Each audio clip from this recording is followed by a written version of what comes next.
Hey everyone, in this quick tutorial, I'll show you how to set up and remap your game controller on Steam using Big Picture mode. First, open Steam and click the controller icon in the top right corner. That opens Big Picture mode, Steam only. Allows controller settings through this mode. Once you're in Big Picture mode, go to the gear icon in the top right to open settings. Then select Controller Configuration. Now enable support for your controller type. Turn on PS4 configuration support, Xbox configuration support, or generic gamepad configuration support. Depending on what you're using. After you enable support, unplug and reconnect your controller. Steam will detect it and ask you to name it.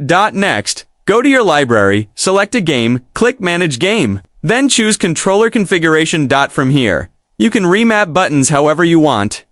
You can assign joystick movement to mouse controls, change button functions, or use keyboard shortcuts. If you don't want to remap manually, scroll down and select Browse Configs to download layouts made by other players.